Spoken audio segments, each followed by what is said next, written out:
Okay, question for the peanut gallery. Serious question. There's a lot of movies out there where it's a whole mystery. Maybe somebody disappears or gets murdered or whatever.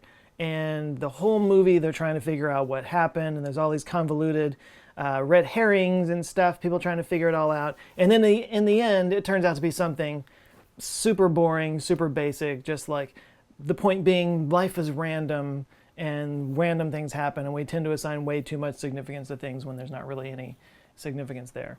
There's been plenty of movies like that. My question is, has there ever been a movie that starts where the audience knows at the beginning that the victim in question was a victim of something very random and had nothing to do with anything mysterious or anything like that? Like, you see at the beginning, the person falls in a well or something, right? And then you see this entire movie where people are like trying to figure out what happened to them, and people start blaming each other, and there's all these wild conspiracy theories that come out of it and stuff. And then it turns out that, yeah, a guy fell down a well. The difference here is that, in this case, that the audience knows from the beginning that there's no real story here. It was just a random accident. And then you watch all these people start just attacking each other and, you know, like pointing and making accusations and whatnot. And as an audience member, you're sitting there realizing that everybody's like kind of doing all this over literally nothing. Would that even work in a narrative structure? Is that something that could even be pulled off? Or does that exist? That's my question. I don't know of anything like that exists. Please share in the comments if there is something like that. Now, I find that idea interesting as a storyteller because storytelling really is all about how you reveal information. You know, Hitchcock had a great analogy where he said that, like, if you have two people sitting at a table in a restaurant or something, that's a certain amount of tension. There's another tension when you realize that there's a bomb under the table.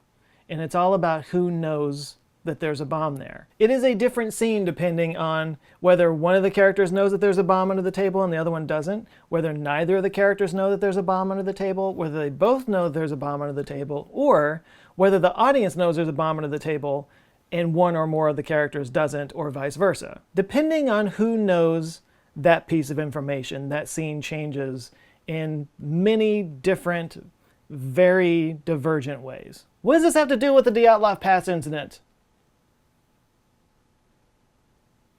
Nothing. Except for the fact that there's a lot of content out there on the Dyatlov Pass incident. There are entire YouTube channels. I'll try to, if I remember, I'll try to link one down in the description of this. But there are entire YouTube channels that are about nothing but the Dyatlov Pass incident. Also, I'm aware that just in the time that I've been doing this video so far, I think I've said the word Dyatlov 4 different ways. God, this shirt. Maybe it's time to retire this shirt. The neck is all stretched out. It's not a good look. But yeah, look, I do like mysteries on the channel from time to time. I've covered several of them. It's kind of amazing that I haven't fully done a video just on the Dyatlov Pass incident yet. But there was some new stuff that was kind of released this year and seems to kind of wrap the whole thing up in a bow. And like all of these things,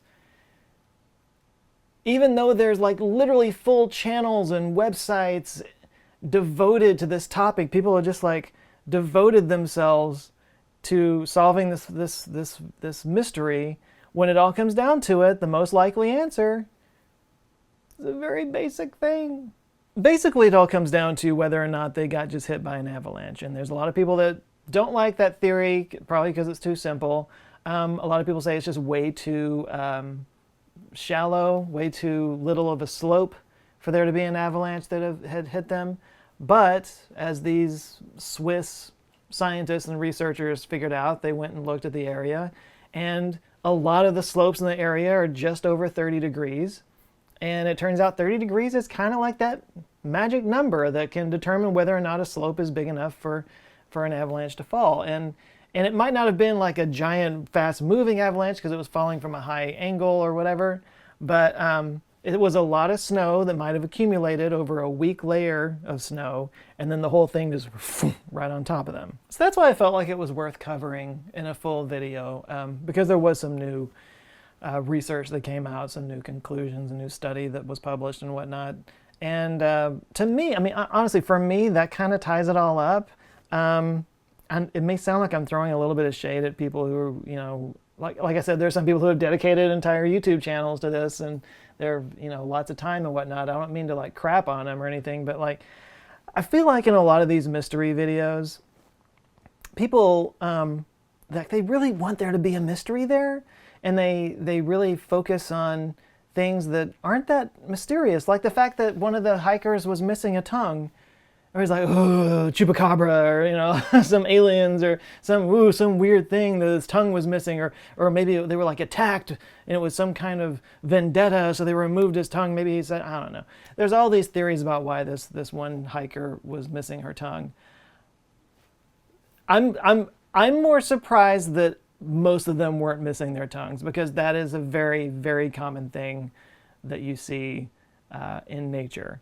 Yeah, I mean, it's gross, but animals, when they scavenge a dead body, they go for the easy bits, and it's a lot easier to just find an open hole and get inside of it and get. I mean, a tongue is literally just like a big fat muscle inside of a hole, and they can very easily just take that out and yum, it's a little meal. So that's what animals do. They go for the open holes. Eyes get gorged out and eaten out. A lot of times. And yes, they go up from underneath. That happens all the time. So a lot of these like cattle mutilation theories that you hear about, like, oh, the aliens are coming down and they're probing cattle butts with hot probes, and that's why they've got these big, that's why their buttholes are all eaten out. And it's like, well, actually it's a hole, and that's where scavengers go to.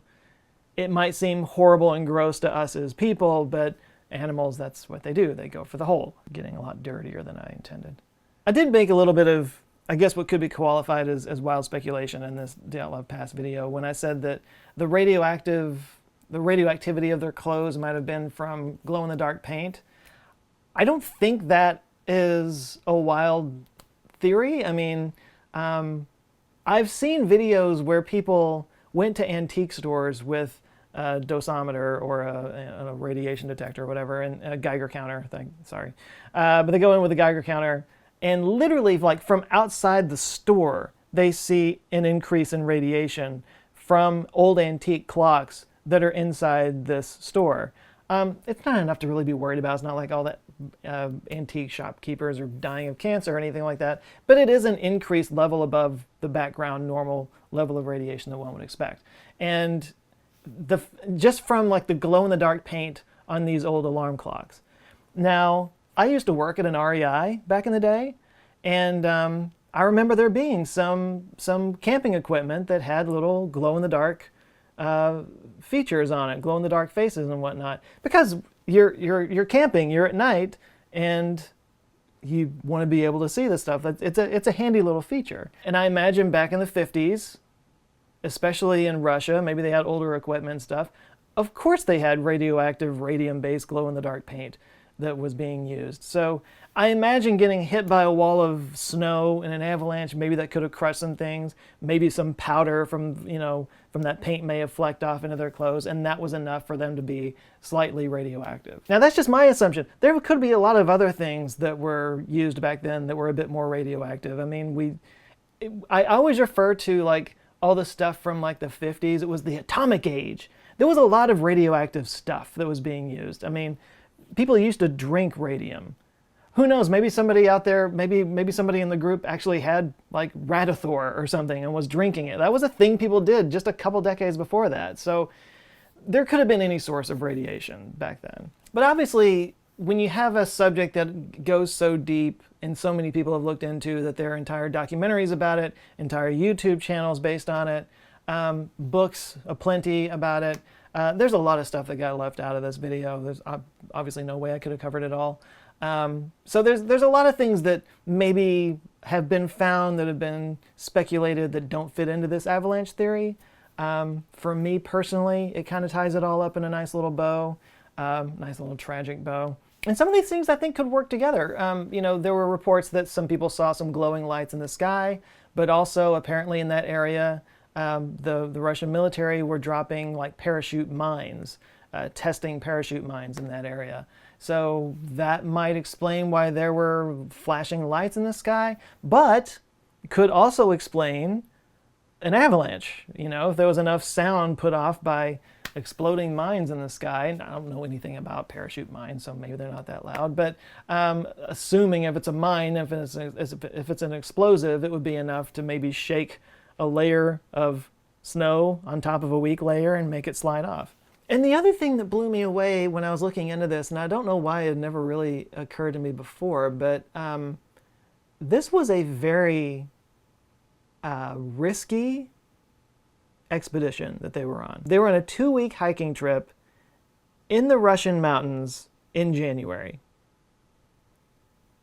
It's almost laughable when you think about how much time and effort people have put into trying to figure this mystery out when it's kind of obvious that something could have occurred on a trip like that. I'm just saying sometimes the obvious answer is the obvious answer. But it is a fascinating, it's a fascinating piece of history. And no, if anybody has disagreements with me on my assumption here, please feel free. But if you have another theory about what happened to them, share it down below. But yeah, those are my extra thoughts on the Dyatlov Pass mystery. It's not really that much of a mystery to me, but I know I'm a big buzzkill on these things. But like I say in the video, I think that's the most interesting thing to me, is finding out that this mysterious thing isn't really that mysterious. It's actually quite normal. But anyway, those are my thoughts on this. Catch you next time.